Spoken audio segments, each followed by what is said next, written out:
بعض لوگ بزرگوں سے محبت کا اظہار ان کے ہاتھ چومنے کو بھی شرک سمجھتے ہیں. اللہ کے بندو, کسی سے عقیدت محبت میں ہاتھ چوم لینا شرک کا اس سے کیا تعلق ہے؟ میں مانتا ہوں کہ زیادہ نہیں ہے چوما چاٹی جو اس طرح کی بزرگوں کی ہوتی ہے, اس سے نقصان ہوتا ہے. اول تو کوئی بزرگ ہوتا بھی نہیں ہے, لوگ خام خواہ میں عقیدت میں ہاتھ پاؤں چومنا شروع کر دیتے ہیں. اس کے اعتدال ہر چیز میں اچھا ہے, لیکن اگر کوئی فرط محبت میں اپنے کسی بزرگ کے کبھی ہاتھ چوم لے, اس میں کوئی خرابی نہیں ہے, اس کا شرک سے کوئی تعلق نہیں ہے. عربوں میں رواج ہے نا, جب بھی ملتے ہیں ایک دوسرے کا ماتھا چومتے ہیں, یہ شرک ہو گیا. یہ جیسے ماتھا چومنے سے مشرک نہیں بن جاتا, ایسے ہاتھ چومنے سے بھی مشرک نہیں بن جاتا, اس کو بھی شرک ہے. یہ بعض لوگ تعویذ کو شرک کہہ دیتے ہیں. ایک صاحب مجھے کہنے لگے تعویذ شرک ہے. میں نے کہا تعویذ میں یا اللہ مدد لکھ کے گلے میں لٹکا دیا, یہ شرک کہاں سے ہو گیا اللہ کے بندو؟ تو کہنے لگے یہ شرک کا ذریعہ ہے.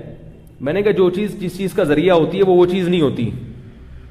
حیدرآباد جانے کا ذریعہ سڑک ہے نا, کراچی سے جب حیدرآباد جائیں تو کس ذریعے سے جائیں گے؟ سڑک سے. تو کیا سڑک حیدرآباد ہے؟ تو جب کسی چیز کو شرک کا ذریعہ کہہ دیا تو یہ آپ نے کہہ دیا کہ وہ شرک بہرحال نہیں ہے. ہاں ذریعے پر بات ہو سکتی ہے, ذریعے پر بات ہو سکتی ہے. تبھی میں بھی تعویذ گنڈوں کا قائل نہیں ہوں, جائز سمجھتا ہوں, مگر میں سمجھتا ہوں اس زمانے میں اس سے اجتناب ضروری ہے, کیونکہ لوگوں کے عقائد خراب ہیں.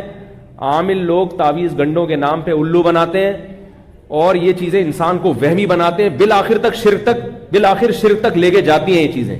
اس لیے الحمدللہ میں اپنے بچوں کے گلے میں کبھی تعویذ نہیں لٹکاتا. لیکن اگر کسی عالم نے جائز تعویذ لٹکایا ہوا ہے, اس پہ قرآن کی آیت ہے, تو میں اس کو مشرک نہیں کہتا. البتہ اللہ کا بڑا فضل ہے, ہمارے باپ دادا میں یہ رواج ہی نہیں تھا تعویذ. ہمارے ابا نے کبھی نہیں رکھا تعویذ. بعض لوگ مزاج کے توحیدی ہوتے ہیں اور بعض مزاج کے بدعتی ہوتے ہیں. سمجھ میں آ رہی ہے بات؟ بعض لوگوں کو ان چیزوں سے طبی طور پر گھن آتی ہے. ہماری دادی اللہ تعالیٰ ان کی مغفرت فرمائے, حضرت مولانا عبد الرحیم رائے پوری رحمۃ اللہ علیہ سے بیعت تھی. وہ کبھی یہ تیجے اور 40ویں کا کھانا نہیں کھاتی تھی, حالانکہ ان کو نہیں پتا تھا کہ یہ بدعت ہے. وہ تو بیچاری گاؤں دیہات میں پلی, بیعت ہوئی, وہ تو صرف ان سے اصلاحی تعلق تھا, مسائل ان کو زیادہ معلوم نہیں تھے. لیکن کہیں بھی کسی میت کے گھر سے کھانا آتا تھا کبھی نہیں کھاتی تھی. کہتی مجھے مردوں کے کھانوں سے ویسے گھن آتی. بات آ رہی؟ ان کو آپ کوئی دلائل سے نہیں قائل کر سکتے کہ یہ جائز ہے یا ناجائز ہے. وہ کہیں جائز ہوگا تمہارے لیے ہوگا, ٹھیک ہے نا. یہ مردوں کے کھانے ہمارے حلق سے نہیں اترتے.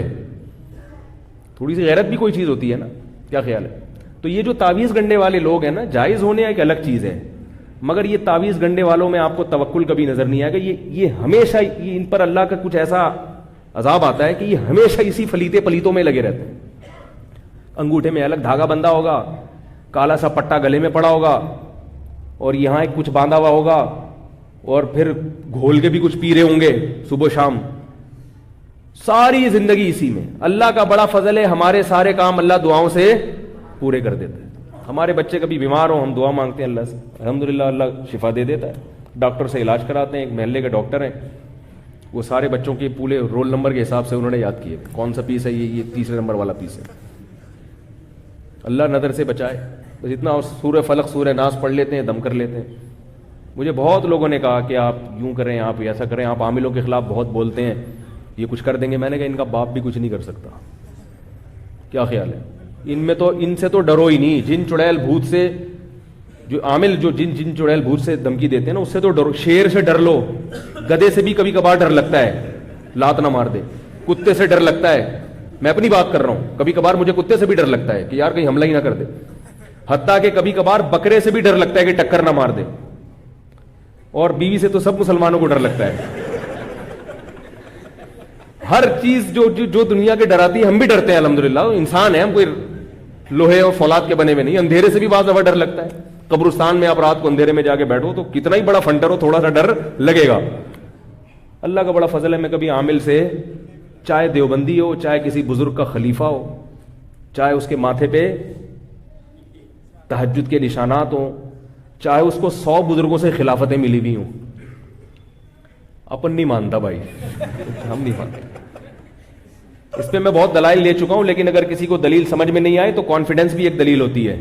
کہ ایک آدمی ممبر پہ بیٹھ کے اتنی کانفیڈنس سے بات کر رہا ہے, اس کا مطلب کچھ بات میں دم ہے. کانفیڈنس بھی دلیل ہوتی ہے بعض دفعہ. حضرت ابو بکر نے حضرت عمر رضی اللہ تعالیٰ عنہ کا کسی رائے میں اختلاف ہوا تھا. حضرت عمر رضی اللہ تعالیٰ عنہ نے کہا کہ قرآن کو جمع کیا جائے. حضرت ابو بکر نے کہا جو کام نبی نے نہیں کیا میں وہ کیوں کروں. جو کام نبی نے نہیں کیا میں وہ کیوں کروں. حضرت عمر نے فرمایا آپ کو کرنا پڑے گا. اتنے بغیر دلیل کے حضرت عمر کانفیڈنس سے بات کرتے رہے کرنا پڑے گا ورنہ قرآن ضائع ہو جائے گا. ابو بکر فرما رہے ہیں کہ بھائی اگر ضائع ہونے کا خطرہ تھا تو نبی نے کیوں نہیں کیا یہ کام. حضرت عمر دلیل نہیں دے رہے, حضرت فرمایا نہیں کرنا پڑے گا ورنہ ضائع ہو جائے گا. اتنا زور سے اصرار کیا. ابو بکر فرماتے ہیں اللہ نے مجھے شرح صدر کر دیا کہ بھائی یہ عمر صحیح کہہ رہا ہے. بعض دفعہ دلیل نہیں ہوتی, بندے کا کانفیڈنس کام کر جاتا ہے. میرے پاس تو دلیل بھی ہے, کہیں ہے نہ سمجھے.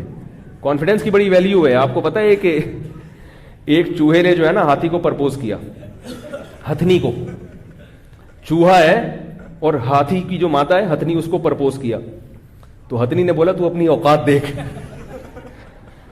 تو اپنی اوقات دیکھ, کمبخت اپنا خاندان دیکھ, اپنا قد دیکھ, نہ تیرا نیچ خاندان کے گھٹیا آدمی, تجھے شرم نہیں آئی, میرے لیے نکاح کا پیغام بھیج رہا ہے, تو شرم نہیں آئی.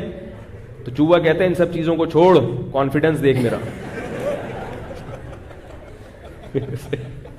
ان سب چیزوں کو, یہ خیر لطیفہ ہے, اس کو لطیفہ ہی سمجھے آپ. کہہ رہے ان سب چیزوں کو چھوڑ, ایک خوبی ہے میرے اندر, وہ کیا ہے؟ کانفیڈنس. تو ہم تو بھائی ایسے اللہ کا شکر ہے کوئی ایسے برے خاندان کے بھی نہیں ہیں, ہمارے پاس تو دلائل بھی ہیں. تو دلائل کے ساتھ جب کانفیڈنس بھی ہو تو بعد میں اور جان پڑ جاتی.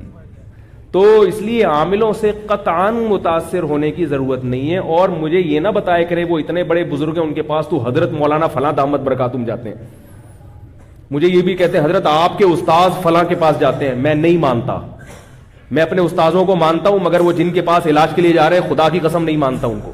اب آپ مجھے اس میں جذباتی سمجھیں یا بیوقوف سمجھیں یا متشدد سمجھیں, جو مرضی سمجھیں, اگر آپ کو عبرت نہیں ہوتی تو جائیں آپ پھر علاج کرائیں.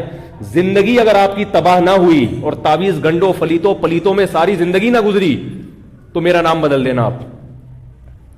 جو ایک دفعہ ان فلیتوں پلیتوں کے پاس چلا گیا نا, روحانی ٹوٹکوں اور فضول لوگوں کے پاس, پوری زندگی کے لیے برباد ہو جاتا ہے. جن چڑیل بھوت کا علاج گھر میں کر لو, آیت الکرسی, سورہ فلق, سورہ ناس پھونک لگا کے, یا کسی مسجد کے امام صاحب کے پاس, بزرگ کے پاس, جو بھی ہیں جو یہ کام کرتے نہیں ہیں ان کے پاس لے جاؤ. بولو حضرت آپ نیک آدمی, آپ کی پھونک میں اللہ نے دم رکھا ہوگا, تو اس سے پھونک لگوا لو, یہ ٹھیک ہے, اتنا میں مانتا ہوں. سمجھ رہے ہو؟ تو عجیب عجیب نظر اتار رہے ہیں, وہ تسبیح کو یوں ٹک ٹک ٹک کر کے نظر اتار رہا ہے. تجھے یہ کیسے پتا چلا کہ اس میں نظر لگی ہے؟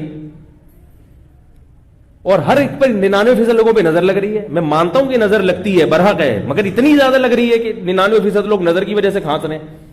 بھائی سردیاں تو کھانسی تو ہوگی نا. ایک خاتون کا لائیں ایک اپنے چھوٹے بچے کو لے کے, یہ بیمار ہے اور یہ ٹھیک نہیں ہو رہا, فلانے فلیتے فلانے پلیتے اور پتہ نہیں کیا, اور مفتی صاحب آپ دم کریں. میں نے کہا دم تو ہم کر دیتے ہیں, وہ تو سنت عمل ہے, لیکن یہ بچہ بیمار کیوں ہے؟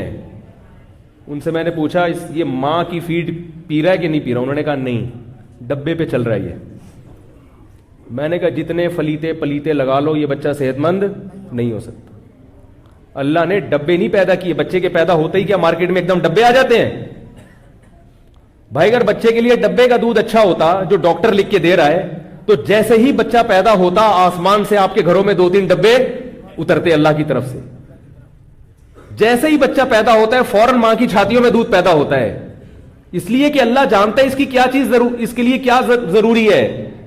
تو ماں کا دودھ ضروری تھا تو اللہ نے وہ پیدا کر دیا, ڈبہ ضروری نہیں تھا تو اللہ نے نہ ڈبہ پیدا کیا نہ ڈبے کے اندر دودھ پیدا کیا.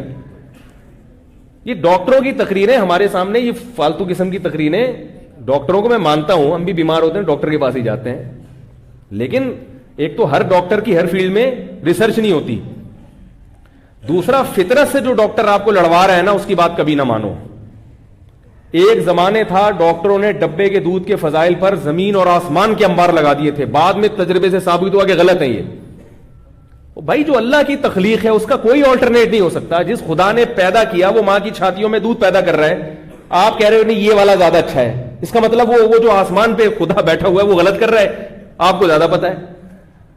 تو مائیں آج کل بچوں کو دودھ نہیں پلاتی, پھر وہ دم درود تعویذ گنڈے اور پتہ نہیں کیا کیا. وہ کہنے لگی بچہ دودھ پیتا ہی نہیں. میں نے کہا اس کا کچھ علاج کراؤ, ڈاکٹر سے جا کے پوچھو کیوں نہیں پی رہا, ماں کا دودھ کیوں نہیں پی رہا. تو ماں کا دودھ کڑوا ہو جاتا ہے بعض دفعہ. جب عورت کا مزاج کڑوا ہو نا اس کی کڑواہٹ دودھ میں بھی آتی ہے, حقیقت ہے یہ. ماں کے دودھ کو اللہ نے عجیب چیز بنایا ہے, ایسا لنک اللہ نے رکھا ہے. دیکھو بچہ روتا ہے, بھوک لگتی ہے, تو ماں کی چھاتیوں میں دودھ خود بخود بڑھ جاتا ہے. بچہ جتنا وزنی ہوتا ہے نا, جتنے پاؤنڈ کا ہوگا, اسی حساب سے ماں کی چھاتیوں میں دودھ پیدا ہوتا ہے. ڈبے کو یہ پتا ہے کہ کتنا پیدا ہونا ہے, کتنا نہیں ہونا. اور بچے میں جس وٹامن کی کمی ہوتی ہے, ماں کے دودھ میں وہ چیز بڑھ جاتی ہے. تو اللہ ہے بھائی, اللہ پہلے اللہ ہے, باقی چیزیں بعد میں.